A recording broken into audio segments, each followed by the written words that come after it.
yang ganjal di Peggy itu ada tadi ditanya sama saya.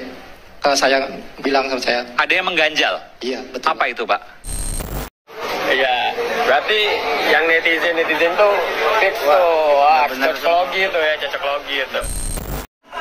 Saya menuntut agar Direktur Reserse Kriminal Umum Polda Jawa Barat segera memeriksa itu Rudiana ayah Eki karena telah membuat laporan palsu.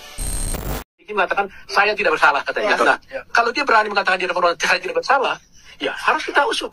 Gimana? Mas, ini masnya orang asli sini ya? Asli sini, ada apa gitu? Asli sini. Jadi pada bolong-bolong itu. Jadi itu dari udah pada sobek, itu yang baju yang nggak sobek itu yang baru.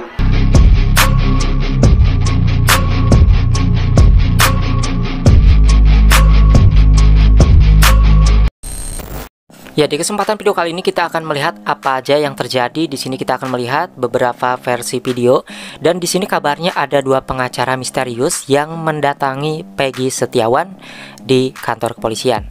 Yang mana kedua pengacara ini meminta tanda tangan Peggy dan dia tuh datang malam-malam. Tetapi ketika ditanya mengenai siapa mereka, itu tidak menjawab. Yuk, untuk yang pertama kita lihat ini terlebih dahulu. Kira-kira siapa yang dimaksud? Ada katanya ngaku-ngaku pengacara dua datang malam-malam, Mbak. Dia minta tanda tangan maksa gitu. Kata anak saya gitu, Pak. Siapa namanya? Tidak tahu, Pak. Anak saya bahkan mau nanyain tidak boleh, Pak. Ini mau apa, ini apa tujuannya apa? Katanya mau meringankan hukuman kamu. Saya membantu kamu meringankan hukuman kamu gitu, Pak. Kata anak saya. Malam-malam jam berapa, Pak? Tidak tahu. Tadi anak saya ngomong malam, Pak. Bilangnya malam gitu. Malam. Cek CCTV-nya sekarang.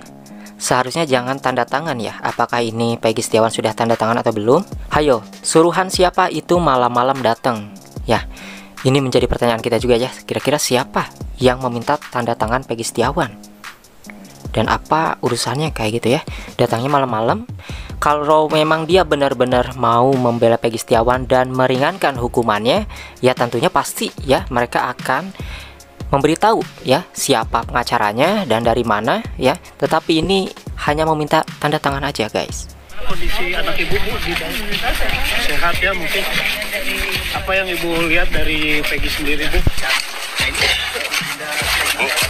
Bu, ceritain dikit, Bu. Apa aja, Bu, yang diomongin, Bu, sama... Ibu merasa sakit gitu, Bu, dengan kondisi Peggy, Bu?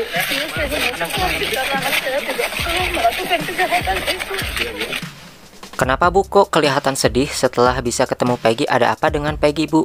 Nah, di sini netizen curiga nih, takut kenapa-napa Peggy ya. Itu kayaknya gak tega banget ya. Itu Peggy pasti ada apa-apa nih, Kak, katanya, kata netizen nih.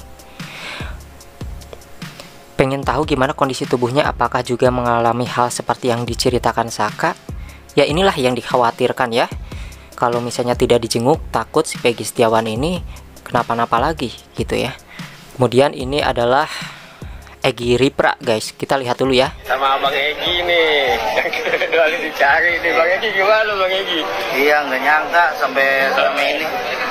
Iya, berarti yang netizen tuh fix tuh, cocok logi itu ya, cocok logi itu. Nah, tapi di sini sebelumnya, apakah ini adalah Egy Ripra ini yang membuat status di Facebooknya? Karena sebelumnya di sini di screenshot oleh para netizen ya, ada status Facebook yang bernama Peggy Egy Perong. Jadi di sini statusnya adalah polisinya aja yang benar-benar GOBLOK tuh ya. Asal nangkap-nangkap aja, asal lo tahu ya, yang ketangkap itu bukan Egy yang asli, tapi itu Egy yang palsu. Orang bayaran bokap gue tuh. Egy yang asli itu gue, Egy Rian Prayoga, paham? Buktinya sampai sekarang gue masih bebas kok, gak ada polisi yang berani tangkap gue katanya. Nanti ini apakah akun palsu atau seperti apa ya? Apakah dia yang menuliskan status tersebut secara candaan? Namun kita lihat nih komentar dari kalangan para netizen ya. 2 DPO dihapus dari daftar, semua muncul aman kayaknya. Jadi DPO yang sebetulnya siapa? Jadi pusing tuh. Gemoy ya sekarang tuan rumahnya Sultan ya. Jadi memang foto-foto yang beredar adalah Egy yang ini ya. Foto yang beredar yang awalnya itu dari tindikan kupingnya ataupun bekas antingnya itu ya. Karena memang di sini masih terlihat bekasnya. Dan entah dari mana netizen menduga bahwa dia adalah pelakunya, karena awal-awal ya ramai itu ya foto orang ini waktu masih badannya nggak gede-gede amat gitu guys. Melarikan diri. Mudah-mudahan setelah ini udah inilah yang iseng-iseng itu udah tobat semua tuh yang udah. Siapa kasih Bang Egi? Ya, atas nama Equality Before the Law, pasal 27 ayat 1 Undang-Undang Dasar 1945, setiap warga negara bersamaan hak dan kedudukannya di dalam hukum dan pemerintahan. Oleh karena itu, saya menuntut agar Direktur Reserse Kriminal Umum Polda Jawa Barat segera memeriksa itu Rudiana ayah Eki karena telah membuat laporan palsu. Laporan palsu yang saya maksud adalah di mana itu Rudiana pada tanggal 31 Agustus 2016 telah membuat laporan atas dugaan tindak pidana pembunuhan dan pemerkosaan yang dilakukan oleh 11 orang sebagaimana dalam laporan polisi yang dibuat itu Rudiana pada waktu itu. Nah, belakangan ini sebagaimana hasil press release atau konferensi pers yang disampaikan oleh Direktur Reserse Kriminal Umum Polda Jawa Barat, dikatakan atau dinyatakan bahwa 2 DPO lainnya itu adalah fiktif. Oleh karena itu artinya bahwa itu Rudiana telah membuat laporan palsu dan laporan fiktif. Oleh karena itu harus diperiksa. Kalau ini tidak diperiksa, ini adalah perbuatan diskriminasi. Ini adalah tindakan diskriminatif dan tebang pilih yang dilakukan oleh Kepolisian Negara Republik Indonesia. Saya terus terang mendorong dan mendesak agar segera itu Rudiana diproses karena telah melakukan laporan palsu, karena telah membuat kegaduhan di tengah-tengah masyarakat. Dengan laporan yang dibuat, laporan palsu itu telah menimbulkan kegaduhan, telah menimbulkan keterbelahan di masyarakat Republik Indonesia. Ya, kayaknya Bapak yang angkat bicara ini bukan netizen biasa ya, seperti pengacara atau pengusaha. Kita lihat dari komentar netizen, ya ini jelas benar. Kemudian kuncinya ada di ayah Eki ini, kalau diperiksa auto kebongkar semua. Itulah yang masyarakat inginkan, laporkan yang terlibat, periksa ulang yang sudah ditahan, mungkin mereka korban salah tangkap semua. Ya, Jessica Wongso. Ya, wajar dong. Saya hanya melihat di televisi Peggy mengatakan saya tidak bersalah katanya. Nah, kalau dia berani mengatakan dia saya tidak bersalah, ya harus kita usut gimana tidak bersalahnya. Saya juga mendengar ada orang di media, saya baca gitu, katanya ada beberapa orang saksi yang menjadi alibi, yang menyatakan bahwa pada waktu yang bersamaan sebenarnya pada waktu terjadinya pembunuhan itu, katanya si Peggy ini tidak berada di tempat tapi ada di tempat lain. Nah, ini kalau alibi dan ini bisa buktikan, nggak ada pilihan lain, dia harus dibebaskan. Nah, tinggal alibinya itu betul-betul strong nggak gitu loh. Ya, ini kasus sama dengan pernah saya tangani kasus Johnny Sembiring pada tahun 83 tuh. 38 tahun yang lalu. Juga alibi. Jadi dituduh dia melakukan pembunuhan di Bogor. Hasibuan akan menjadi pengacara Peggy.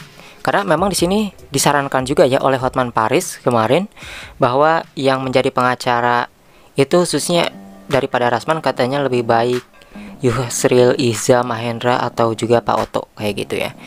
Karena biar lebih cepat aja kasusnya ditangani, karena biar tidak melebar kemana-mana kayak gitu kan. Apalagi pengacara-pengacara dari ayah Eki juga sekarang kan dipermasalahkan oleh Hotman Paris. Ya kayak gitu ya, kalian pasti tahu lah masalahnya apa, karena sebelum-sebelumnya sudah saya bahas. Ada warga ya, kesaksian aib terbantahkan di sini dekat lokasi pembunuhan almarhumah Vina ya. Alhamdulillah pada malam hari ini saya bertemu salah satu masyarakat di seputaran depan SMP Negeri 11 teman-teman, dan mungkin teman-teman semua biasa melihat ya di FYP dan FYP teman-teman yang lain. Dan saya sekarang berdiri di lokasi. Saya mau bertanya sama salah satu masyarakat yang ada di sini, Mas, ini masnya orang asli sini ya? Asli sini, ada apa gitu? Asli sini. Mas, izin Mas mau bertanya. Ini ruko-ruko di sini Mas, sampai di ujung sana itu 2016 sudah ada apa belum ada Mas? Kalau ruko ini sih baru, kalau bengkel lah itu udah lama. Bengkelas, iya Bengkelas. Oh, 2016 Bengkelas itu kira-kira ada mas? Ada mas, ada. Bengkelas ada dulu. Udah dari dulu tuh sih. Sebelah itu kan Bengkelas itu tadinya kan tanah kosong. Sekarang udah dibangun itu. Oh, berarti di antara semua di sini cuman Bengkelas. Belum ada warung-warung mas? Oh belum. Terus kalau Alfa mas? Alfa udah ada. Oh, Alfa 2016 sudah ada? Udah ada. Oh, Alfa udah ada. terus izin mas ya, pernah nggak mas mendengar memang bahwa ada kejadian pembunuhan 2016? Pernah dengar? Kalau dengar mah dengar. Cuman waktu kejadian saya nggak tahu. Saya lagi merantau gitu. Nggak tahu ya. Gitu. Jadi beberapa warga yang memang sudah ditanya juga di sini mengatakan ya bahwa warung yang disebut-sebut aib itu ya tidak ada ya. Yang sekarang ada pun itu adalah warung-warung yang baru.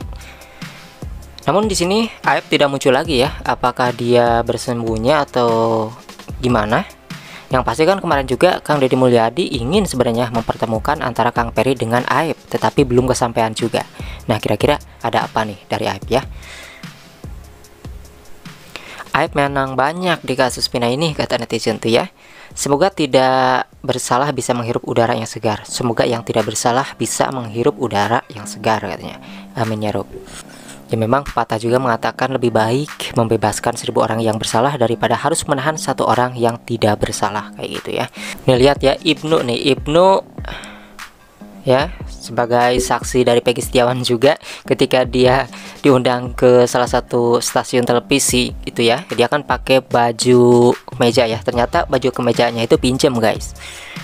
Itu waktu kemana ke Jakarta tuh di TV One, itu bajunya Ibu Cabukan.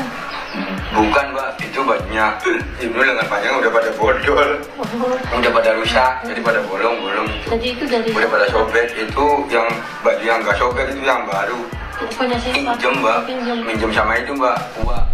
Jadi sama suaminya Uwa. Terus pinjemnya berapa bajunya? Pinjemnya satu-satu kan, 2 minjemnya. Pertama di Bandung, di Jakarta 1, kemarin di Polda Bandung 1. Ini reaksi netizen, saya mau kasih pakaian berupa baju kemeja dan hoodie, sepatu dan celana panjang sama pendek, saya asli Cirebon, kata Mas Ibnu, katanya ya. Ini kalau mau alamat ada sama saya, katanya tuh. Kasihan nih calon suamiku. Semoga diberikan rezeki yang melimpah ya Mas Ibnu. Ini netizen yang cewek ya, komen ya. Mas Ibnu kan udah ada HP buat TikTok dong, katanya ya. Seperti ya teman-teman, intinya di sini Peggy Setiawan ada yang mendatangi gitu ya, memaksa Peggy Setiawan, dipaksa gitu ya, harus tanda tangan, mengaku adalah seorang pengacara, 2 pengacara jumlahnya itu, dan dia datang pada malam hari. Wah, kira-kira ada niatan apa datang malam-malam hari dan sampai memaksa gitu ya, meminta tanda tangan Peggy Setiawan. Nah inilah yang sedang digali, yang pasti nanti kita lihat aja seperti apa. Dan masih banyak sekali masyarakat yang menunggu jika Peggy Setiawan ini dibebaskan gitu ya. Karena di sini orang-orang yang dicurigai netizen sudah pada bermunculan. Apakah mereka adalah pelakunya atau bukan juga? Yang pasti ya memang sih ini sangat rumit guys ya. Nanti kita akan saksikan lagi untuk update-update video yang selanjutnya seperti apa. Kita harapkan dan kita doakan semoga Peggy Setiawan di sini tidak kenapa-napa dan dia bisa dibebaskan, karena banyak netizen yang menduga bahwa Peggy Setiawan memang tidak benar-benar bersalah gitu ya, karena tidak ada bukti yang kuat untuk menahan Peggy Setiawan.